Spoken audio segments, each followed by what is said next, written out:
बिस्मिल्लाहिर्रहमानिर्रहीम। अस्सलाम वालेकुम नाजरीन। अब 2-3 दिन की गैर हाज़िरी के बाद बहुत सी ख़बरें, और सबसे पहली ख़बर ये कि PDM की जो मखलूत हुकूमत थी, जो 14 जमातें इकट्ठी थीं और इमरान खान साहब को हुकूमत से निकालने के बाद उसके बाद जो एक कौमी इत्तेहाद सामने आया था और जिसकी सरबराही जो है वो मियाँ शहबाज शरीफ साहब ने की थी, वो बिलाखिर अपने इख्तिताम को पहुंची। और 14 अगस्त को कल नए निगरान वज़ीर आज़म जो हैं अनवारुल हक काकड़ साहब, जिनका ताल्लुक बलूचिस्तान से है, उन्होंने बाकायदा तौर पे हलफ उठा लिया नए वज़ीर आज़म का, और उन्होंने बड़े इज़्ज़त और एहतराम के साथ मियाँ शहबाज शरीफ को जो वज़ीर आज़म हाउस है उससे रुखसत किया। और as a goodwill gesture Anwarul हक काकड़ साहब ने रुखसत होते हुए वज़ीर आज़म के लिए गाड़ी का दरवाज़ा जो है वो खुद खोला। तो अब इस वक्त जो है वो एक बहुत बड़ी तब्दीली पाकिस्तान में हुकूमती सतह पे आ चुकी है, और वो तब्दीली ये है कि निगरान सेटअप जो है वो बन गया है। थोड़ी सी बात मैं इस हवाले से करूँगा कि ये निस्बतन अनवारुल हक काकड़ साहब जो हैं वो एक बड़ी गैर मुतनाज़ा शख्सियत है। अब ज़ाहिर है 14 जमातों को तो इस पर कोई एतराज़ नहीं है, उनकी तरफ से तो ये लाया गया, और इस्टेब्लिशमेंट को भी इस पर कोई एतराज़ नहीं है। मेन मसला जो था वो पाकिस्तान तहरीक इंसाफ का था, क्योंकि यही था कि अगर कोई भी मामला हो और उस मामले में अगर कोई एतराज़ करना हो तो वो पाकिस्तान तहरीक इंसाफ ही करती है। लेकिन बहरहाल शाह महमूद कुरैशी की जानिब से भी इनको एक बड़ी अच्छी चॉइस कहा गया, और साथ ये भी कहा गया कि ये पीपल्स पार्टी और नून लीग के नुमाइंदा नहीं है। तो इस बयान को, ये जो बयान शाह महमूद कुरैशी की जानिब से, इसको अब याद रखा जाना चाहिए कि जब अनवारुल हक काकड़ ने हलफ उठाया था और जब वो निगरान वज़ीर आज़म बने थे, तो पाकिस्तान तहरीक इंसाफ की मरकज़ी क़यादत की जानिब से ना सिर्फ ये कि इसका खैर मकदम किया गया था, बल्कि ये भी कहा गया था कि ये नून लीग और पीपल्स पार्टी के उम्मीदवार नहीं है। और ये बात इस तनाजुर में की गई थी कि गोया उनकी उम्मीदों पर पानी फिर गया है। तो अब अगर कल को कुछ भी ऐसा होता है इस निगरान हुकूमत के सेटअप के दौरान जो कि पाकिस्तान तहरीक इंसाफ के लिए काबिल कबूल नहीं होता या तकलीफ दे होता है, तो उसमें फिर जब बात अनवारुल हक काकड़ पे आएगी और उसके पीछे डोरे मिलाने की एक कोशिश प्रोपेगेंडा के नाम पे की जाएगी, जैसे कि उनकी आदत है, तो फिर इस बयान को बार बार जो है वो ज़हन में रखना चाहिए कि आज ये लोग जो हैं वो क्या कह रहे हैं। इनके बारे में एक ये बात भी मशहूर है कि ये साहब जो हैं वो फवाद चौधरी के भी दोस्त हैं, और फवाद चौधरी जो है उसने ना सिर्फ ये कि इनको एक बड़ी अच्छी चॉइस करार दिया है, बल्कि फवाद चौधरी ने अनवारुल हक काकड़ साहब से एक मुलाकात भी की है। अब बात की जा रही है इनकी काबीना के हवाले से, बड़ी क्या सराहियाँ। आपको पता है कि जब निगरान वज़ीर आज़म की बात हो रही थी तो उससे बड़े बड़े नाम लिए जा रहे थे, और कहीं किसी जगह पे इशारा तन भी अनवारुल हक काकड़ का जो नाम है वो था ही नहीं, और ना ही किसी का इस तरफ ध्यान था। लेकिन देखें कि जब नाम सामने आया, जो कि लास्ट मोमेंट तक बिल्कुल खुफिया रखा गया, तो वो अनवारुल हक काकड़ का नाम था, जो बहरहाल सबके लिए काबिल कबूल था। तो बिल्कुल उसी तरह वो जो नाम थे जो काबीना, निगरान काबीना के, जो निगरान वज़ीर आज़म के लिए जा रहे थे, अब तकरीबन उन तमाम लोगों को निगरान काबीना में शमूलियत के लिए उनकी बात की जा रही है। मसलन जलील अब्बास जिलानी जो हैं, उनके बारे में भी ये कहा जा रहा है कि जनाब ये निगरान काबीना का हिस्सा होंगे। हफीज़ शेख, उनका नाम आपको मालूम है कि निगरान वज़ीर आज़म के लिए लिया जा रहा था, लेकिन उनके बारे में अब ये कहा जा रहा है कि वो निगरान कैबिनेट जो है उसका हिस्सा बहरहाल जो है वो होंगे। और फैसल वावडा तक का नाम लिया जा रहा है कि ना सिर्फ ये कि वो निगरान काबीना का हिस्सा होंगे, बल्कि इत्तलात के मुताबिक ये है कि शायद उनको वजारत दाखिला का जो कलमदान है वो सौंपा जाएगा। तो बहरहाल ये कोई हतमी चीज़ नहीं है, ये बिल्कुल ऐसी ही हतमी चीज़ नहीं है जैसे वज़ीर आज़म के लिए जो नाम दिए गए थे, वज़ीर आज़म निगरान के लिए जो नाम दिए गए थे, वो जो नाम गर्दिश कर रहे थे और जिनको बड़ा हॉट फेवरेट करार दिया जा रहा था, बिल्कुल वो तो साइड पे हो गए, और एक बिल्कुल एक नौजवान क़यादत और एक नया आदमी जो है अनवारुल हक काकड़, जो बड़े आला तालीम याफ्ता भी हैं और बड़े मुतफ़िक़्क़ा हैं, उनको सामने लाया गया है। अच्छा, अब दूसरी चीज़, हमारी एक साबका मिनिस्टर जो कि फेडरल मिनिस्टर भी रहे हैं, और शमसाम अली बुखारी उनका नाम है, उन्होंने, मतलब मुझे ज़ाती तौर पे ये जो बात है ना बड़ी मज़े का खेज़ लगी है। आज है अगस्त की 15 तारीख, तो अगस्त की 15 तारीख को अचानक शमशाम अली बुखारी, इससे पहले आपको याद होगा कि चंद दिन पहले जो है वो एक ऑडियो आई थी, और मैंने उस वक्त भी आपसे कहा था कि ये ऑडियो अब लीक हुई नहीं, बल्कि इस ऑडियो को जानबूझ के मुबैना तौर पे शमशाम बुखारी की जानिब से लीक करवाया गया है। और आपको याद है कि उसमें एजाज चौधरी का नाम भी लिया गया था और शफकत महमूद का भी जिक्र किया गया था, शायद उनको भी फेवर दी जानी थी। मकसद बुनियादी तौर पे ये था कि ना मेरी एक ऑडियो जो कि पाकिस्तान की फेवर में और पीटीआई के ख़िलाफ़ है वो रिलीज़ करवा दी जाए, ताकि मेरी जो जान है वो बच जाए। तो आज अब हुआ ये है कि आज 15 अगस्त की सुबह अचानक शमशाम अली बुखारी साहब को ये ख्याल आता है कि वो जो 9 मई को हुआ था, वो जो उन्हीं की पार्टी ने किया था, वो तो ठीक नहीं था और ऐसा नहीं होना चाहिए था, और उन्होंने उसकी शदीद मजम्मत की। और अब गालिब इम्कान यही किया जा रहा है, ख्याल किया जा रहा है कि वो उसी, मुझे देखें हर दफ़ा उसका नाम भूल जाता है, IPP इस्तेकाम पाकिस्तान पार्टी, जहांगीर तरीन वाली PTI आप उसको कह लें, तो उसमें वो शामिल हो जाएंगे। सवाल ये है कि ये जो 9 मई के वाक़यात हैं, जो सानिया 9 मई है, ये 9 मई को हुआ है और आज 15 अगस्त है। गोया 3 माह और 6 दिन क्या आप सत्तू पी के सो रहे हैं? क्या 3 माह और 6 दिन आपको ये पता नहीं था कि जो कुछ हुआ है वो गलत हुआ है? क्या 3 माह और 6 दिन आपको आप किस चीज़ का इंतज़ार कर रहे थे? क्या आपने टीवी नहीं देखा था? क्या आप तक कोई इत्तलात नहीं थी? क्या मीडिया आप तक नहीं पहुंचा था? वो जो यादगार शहदा को जलाया गया था, वो जो कर्नल शेर खान के मुजस्समे को उखेड़ के नाले में फेंक दिया गया था, वो जो शहदाए कराम की मुअज़्ज़ज़ व मोहतरम तस्वीर के ऊपर जूते बरसाए गए थे, वो जो मियाँ वाली में जहाज़ पे आग लगाई गई थी, और फाइनली वो जो लाहौर के कोर कमांडर हाउस, जो कि जिना हाउस के तौर पर अब ज़्यादा मशहूर कर दिया गया है, उसमें जो कुछ हुआ था, क्या शमशाम अली बुखारी उस वक्त सो गए थे या बेहोश हो गए थे जब उनको 3 माह और 6 दिन के बाद याद आए? असल में बात यह है कि ये जो सियासी ख़ानदान है और ये जो पिछले 75 साल से हमारे ऊपर काबिज़ हैं, और जिनके बड़े और उनके बड़े और उनके बड़े भी वो अंग्रेज़ों के दौर से चलते आ रहे हैं, और ये जो शुरू में 30 ख़ानदानों का जिक्र होता था कि क़याम पाकिस्तान के बाद 30 ख़ानदानों को जो है वो नवाज दिया गया था और अंग्रेज़ों की जानिब से भी उनको जागीरें अता की गई। तो बदकिस्मती से ये जो अंग्रेज़ों के नवाजे हुए हैं, ये हमारे ऊपर सियासत के नाम पे काबिज़ हैं, इस बात को आप माने, और ये चढ़ते सूरज के पुजारी हैं, ये फसली बटेरे हैं। और ये बात हम शुरू से कहते थे जब ये तब्दीली की बात की गई थी और जब नए पाकिस्तान की बात की गई थी। देखिए, हमारा क्या इख्तलाफ हो सकता है? अगर कोई नया चेहरा आता है, वो पाकिस्तान की बेहतरी की बात करता है, अगर वो रियासत मदीना का नारा लगाता है और तब्दीली की बात करता है, तो किसको नहीं चाहिए? लेकिन हुआ ये कि जब उस बुनियाद पे इस जमात के साथ लोगों ने अपनी वाबस्तगियाँ कायम की, तो उन्हें पता चला कि वो जिन्हें चोर कहा जाता था,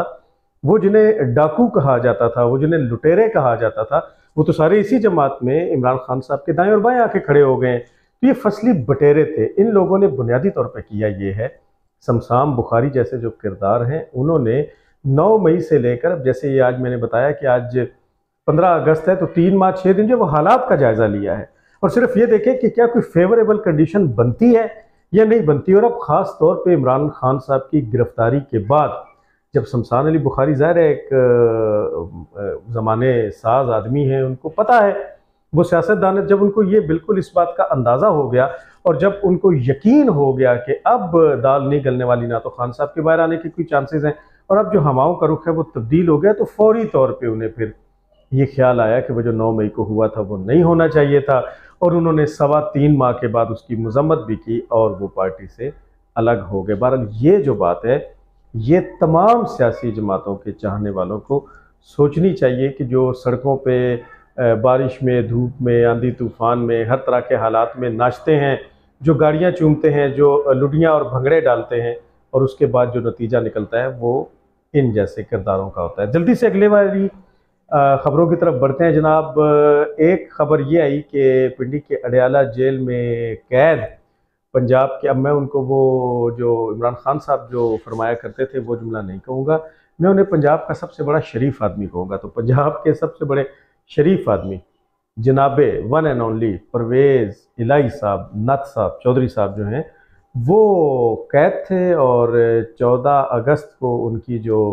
वो जो मुद्दत है वो ख़त्म हो रही थी। तो वो बड़े मान से जैसे ही गेट तक पहुँचे, और उनके ख्याल तो यही था कि अब वो ज़ौरुल्लाही पैलेस गुजरात में जाके ऐशो आराम की बकिया ज़िंदगी गुजारेंगे, तो बाहर एक गाड़ी खड़ी हुई थी। अडयाला जेल के बाहर ज़ालिमों की एक गाड़ी खड़ी हुई थी। वो नैब वाले ज़ालिम थे। उन्होंने चौधरी साहब को अहलम व सहलम मरहबा कहा, सर आँखों पे बिठाया, चौधरी साहब को उठाया, गाड़ी में डाला और पकड़ के लाहौर ले गए। अब चौधरी साहब नैब की हिरासत में हैं। कुछ कहा यह जा रहा है कि शायद आज उन्हें किसी वक्त नैब अदालत में भी पेश किया जाएगा, शायद रिमांड की दरख्वास्त की जाएगी। वो जो अपने आखिरी दौरे हुकूमत बतौर वज़ीर आला पंजाब में उन्होंने अपने बेटे, अपने शहजादे साहिबजादे मोने सलाई के साथ मिलकर जो अरबों रुपए की करप्शन की, करोड़ों की नहीं अरबों रुपए की दिन रात जो लूट मार की, और जिसके नतीजे में गंदम का भी बहरान पैदा हुआ। वो जो अफगानिस्तान मोने सलाई ने स्मगल करवा दी क्योंकि पीटीआई की हुकूमत थी और तब्दीली के दिन थे और रियासत मदीना जो है वो बन रही थी और बन चुकी थी, तो अब उसका हिसाब देना पड़ेगा। मोने सलाई तो जो है वो तो ऐशो आराम की ज़िंदगी वहाँ स्पेन में गुजार रहा है। वो तो बड़े मज़े से वहाँ पे नज़ारे ले रहा है। असल में इस तरह की औलाद से ना अल्लाह पाक पनाह दे। ये अब बड़े जो है वो ऐसे नहीं बातें करके गुजरे। ये जिस तरह का लुकमा खिलाया जाता है उस लुकमे का फिर असर जो है वो ऐसे ही निकलता है। तो इसीलिए इसके हलाल के ऊपर पाकिस्तान इस्लाम के अंदर बहुत ज़्यादा ज़ोर दिया गया है, और इसके हलाल के अलावा जितना कुछ भी है उसको हराम करार दिया गया है। क्योंकि वो लुकमे जब पेट में जाते हैं तो फिर 80 साल के करीब जो बूढ़ा बाप होता है वो जेल में धक्के खाता है, जबकि बेटे को स्पेन में बैठे हुए इस बात का पता होता है कि अगर मैं पाकिस्तान चला जाऊंगा तो मेरे बाप की मुश्किलात में कमी हो जाएगी, लेकिन वो नहीं आता, वो नहीं आता। तो एक इंतहाई रूह फरसा किस्म की हालत है जनाबे चौधरी परवेज़ इलाही साहब के लिए कि अब वो नैब की हिरासत में हैं और पाबंदे सलासल हैं, कफस में हैं, कैद में हैं, और उनको रिहाई जो है वो नहीं मिल सकी। एक बहुत बड़ा कैरेक्टर जो इमरान अहमद ख़ान न्याजी साहब का भांजा था, हसन खान न्याजी, अब ये अपनी बदतमीज़ी, अपनी बदजुबानी, अपनी गालम गलूज, अपने लड़ाई झगड़े में बिल्कुल वो शहबाज गिल टाइप एक इंसान है, गंदी ज़ुबान का मालिक है। वैसे पढ़ा लिखा आदमी है, बाहर से पढ़ के आया है, बैरिस्टर है। इसके वालिद हफीज़ुल्लाह न्याजी जो हैं उनके बड़े अच्छे ताल्लुकात हैं, ख़ास तौर पे शहबाज शरीफ के साथ। और आप सबको पता है, आपने अपनी टीवी की स्क्रीन पे देखा कि 9 मई को वो जो कोर कमांडर की वर्दी है उसकी जो अच्छा, अब यहाँ पे एक बड़ी ख़ास मैं आपको बात बताऊँ। आप ये बात ज़हन में रखिए कि जब इस तरह किसी की वर्दी या इसका मजाक उड़ाया जाए तो वो शख्सियत का मजाक नहीं, वो उस रैंक का मजाक है। यानी कोर कमांडर लाहौर की वर्दी का अगर बेहुरमती की गई है और उसको चौक में डंडे के ऊपर लटका के और उसके ऊपर जूते भी मारे गए हैं, और फिर ये हसन न्याजी ने उस पैंट का जो वेस्ट बैंड है उसको भी मापा था कि देखें जी कोर कमांडर की वेस्ट इतनी है, तो बुनियादी तौर पे फ़ौज के नज़दीक वो फ़ौज की बेइज्जती कर रहा था, वो एक शख्सियत की बेइज्जती नहीं कर रहा था। वो पाकिस्तान के उस इदारे की बेहुरमती कर रहा था कि जिसकी वजह से पाकिस्तान कायम है। उसको उसके बाद पता है ये रुपोश हो गया था, भाग गया था, क्योंकि ये वो अनीक नाजी साहब कहते होते हैं कि जो टट्टू हैं वो इनकलाबी नहीं हो सकते। तो ये टट्टू ही हैं, इनकलाबी तो नहीं है। आप इसका मुजाहरा अभी देख रहे हैं कि बाहर पाकिस्तान से बाहर बरतानिया में वो जो कुछ लौंडे लपाड़े हैं वो किस तरह की बेहूदगी वहाँ पे कर रहे हैं। लेकिन ये है कि पाकिस्तान आए ना और यहाँ ज़रा आके देखें तो पता चले कि दूध का दूध और पानी का पानी हो जाए। तो उस वक्त हसन न्याजी को जब गिरफ़्तार किया गया था तो अपने ज़ाती ताल्लुकात की बुनियाद पे, अब तो ये खबर बिल्कुल ओपन हो गई, जो शहबाज शरीफ साहब हैं साबिक़ वज़ीर-ए-आज़म पाकिस्तान, उन्होंने उन्हें छोड़ दिया था कि यार नहीं इसको छोड़ दें, क्योंकि उनके हफीज़ुल्लाह न्याजी के साथ भी ताल्लुकात थे। इस बंदे ने वहाँ से जाके फ़ौरन ये ज़मानत पर गया था हसन न्याजी, और इसने एक तरह का फिर हुकूमत का मुँह चढ़ाया था और इसने वहाँ पे नकलें उतारी थी, और इसने अपने तमाम सोशल मीडिया अकाउंट्स को भी ऑपरेट कर लिया था, अपने मामे के पीछे लग गया था। और वो जो हरकतें थी, वो शहबाज गिल टाइप जो हरकतें हसन न्याजी की थी, वो दोबारा शुरू हो गई थी। तो हसन न्याजी जो है वो फिर वहाँ से पहले गिलगित बल्तिस्तान चला गया था, क्योंकि वहाँ पे भी इनकी अपनी हुकूमत थी। आपको याद होगा कि परवेज़ इलाही को भी गिलगित बल्तिस्तान फरार होते हुए पकड़ा गया था, गिरफ्तार किया गया था। वो जो जाली डिग्री वाला जाली वज़ीर आला गिलगित बल्तिस्तान का था, जिसका ताल्लुक पीटीआई से था, जिसको जाली डिग्री की बेस पे जूते मार के उस मनसब से हटाया गया, वो वहाँ पे इनको पनाह देने के लिए बिल्कुल तैयार बैठा हुआ था। यही वो शख्स था गिलगित बल्तिस्तान का वज़ीर आला, जिसने ज़मान पार्क में गिलगित बल्तिस्तान की पुलिस को भेजा हुआ था। वो जो पेट्रोल बॉम्बिंग की गई थी और वो जो हंगामा बरपा कई दिनों तक किए रखा गया था, उसमें गिलगित बल्तिस्तान की उस वक्त की हुकूमत और पुलिस का बड़ा हाथ था।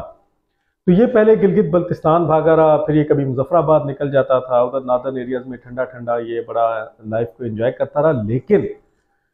इसकी एक एक हरकत जो है और इसकी एक एक मूवमेंट जो है वो मॉनिटर हो रही थी, लेकिन हया की जा रही थी शहबाज शरीफ साहब की, कि जिन्होंने हफीजुल्लाह न्याजी की वजह से इसको छूट दे रखी थी। अब जैसे ही शहबाज शरीफ साहब की हुकूमत गई और निगरान सेटअप आया, तो जो सबसे पहले जिस बंदे को धर लिया गया एबटाबाद से वो है हसन न्याजी। और अभी इसकी जो जितनी हो सकता है वो खिदमत की जा रही है, नामालूम मकाम पे मुंतकिल कर दिया गया है और हकदार है ये उसी सलूक का कि जो उसके साथ किया जा रहा है। बिल्कुल इसको अदालत में ज़रूर पेश किया जाना चाहिए, हम इस बात पे बिल्कुल एग्री हैं और हम भी ये कहते हैं कि इसको नामालूम नहीं रखना चाहिए, बुनियादी हुकूक की खिलाफ वर्जी नहीं करनी चाहिए, क्योंकि हसानुल्लाह न्याजी के जो जराइम हैं वो तो बड़े ओपन है, वो तो खुली किताब की तरह है। तो जब उसको एक न्यूट्रल अदालत में, ये गुड टू सी यू वाली अदालतें जिनका अब एक महीना रह गया, इनमें नहीं, जब उन्हें वाकई इंसाफ वाली अदालतों में पेश किया जाएगा तो ये तो अपने वजन से खुद गिरेंगे, अपनी मौत आप मरेंगे। जो जराइम इन्होंने कर रखे हैं, अब अगर ये इसको सिविल कोर्ट में पेश किया जाता है या मिलिट्री कोर्ट में पेश किया जाता है, तो ये अब सजा का हकदार तो हर हाल में है। तो इसको नामालूम ना रखें, रोपोश ना रखें, इसको लाएं, सामने लाएं और इसको कानून के मुताबिक जो कार्रवाई है वो हसन न्याजी के साथ की जाए। तो चूंकि टट्टू इनकलाबी नहीं होते, तो अब ये पाकिस्तान की सरहदों से बाहर, चूंकि प्रोपोगंडा ब्रिगेड तो इनकी है और 5th जनरेशन वॉरियर्स तो यही हैं पाकिस्तान के अंदर। 5th जनरेशन वार प्रोपोगंडा वो सारा इन्होंने किया है, यहूदी एजेंट हैं, यहूदियों की इनको सपोर्ट हासिल है। तो ये सारा सिलसिला जो है वो हसानुल्लाह न्याजी के हवाले से, हसन खान न्याजी के हवाले से चल रहा है। इमरान खान अटक की जेल में अटक के रह गए हैं और अब जो खबरें आ रही हैं वो ये भी आ रही हैं कि उन्होंने बुशरा बीबी के ज़रिए ये भी एक पैगाम पहुंचाया है कि मैं जिला वतन होने के लिए तैयार हूँ। ज़ाहिर एक लग्जरी लाइफ गुजारने वाला आदमी जो रोज़ बकरे की दमशुदा, जिसके ऊपर माई साहिबा ने दम भी किया होता था, वो रान भी खाता हो तो उसको जेल की दाल खानी पड़े, और फिर वाशरूम की जो हालत है, और फिर वहाँ किसी किस्म की लग्जरीज तो नहीं है। वैसे एक प्रोग्राम में रात को, कमरान शाहिद के प्रोग्राम में, राना सनाउल्लाह ने कुछ उनको मशवरे दिए हैं कि जनाब जब आपने नहाना हो तो वो जो सलाखें उनके ऊपर चादर लटका लिया करें। हम भी ऐसे ही करते थे। और रात को सोते हुए जो है वो कानों में रुई डाल लिया करें ताकि कोई कीड़ा शीड़ा आपके कान में ना घुस जाए। और उसके अलावा रात को 3-4 मरतबा नहाएं ताकि गर्मी का एहसास जो है वो कम से कम हो। अब पंजोथा साहब जो इनके वकील हैं, उनकी जानिब से तो बड़ी डींगे मारी गई थी कि खान साहब ने कहा कि मुझे अगर आप डी क्लास में भी रखेंगे तो मैं झुकूंगा नहीं। लेकिन खान साहब अच्छे खासे झुके हुए हैं और खान साहब बाहर जाने के लिए मिन्नतें तरले कर रहे हैं, लेकिन अब उनकी सुनी नहीं जा रही। अब इस सिलसिले में क्या होता है, वो जो निगरान हुकूमत आई है, ज़ाहिर है उसने सारी रिफॉर्म्स भी करनी है। अब अगले जो 1 महीने का दौरानिया बड़ा इंपॉर्टेंट है, इसमें सदर साहब भी घर तशरीफ़ ले जाएंगे, इसमें बंदयाल साहब भी अपनी तमाम तर रानाइयों के साथ इस उफ़क़ पे जो तुलू हैं वो अपनी तमाम तर इन रोशनियों को समेटते हुए तशरीफ़ ले जाएंगे। और उसके बाद फिर काजी फ़ाइज़ ईसा आएंगे और फिर ये बात सामने आएगी कि कौन कौन से फ़ैसलों को कलअदम करार दिया जाता है, क्योंकि काजी फ़ाइज़ ईसा के मुताबिक बहुत से फ़ैसले जिन बेंचेस ने किया है, काजी साहब उन बेंचेस को ही कानूनी और आइनी नहीं मानते। तो कल को जब उनके हाथ ये मनसब आएगा और वो चीफ़ जस्टिस ऑफ पाकिस्तान की कुर्सी पे बैठे होंगे, तो फिर उस वक्त असल जो कहानी है वो शुरू होगी और फिर आपको बहुत सी जगहों से जो चीखें हैं वो आसमान की जानिब बुलंद होती हुई नज़र आएंगी। हम इंतज़ार करते हैं, बेहतरी का इंतज़ार करते हैं कि जो हमारे मुल्क में अब निगरान हुकूमत आई है ये कुछ अच्छी रिफॉर्म्स करे ताकि पाकिस्तान किसी अच्छे ट्रैक पे चल सके। अगले शो में इंशाल्लाह आपसे दोबारा मुलाकात होगी।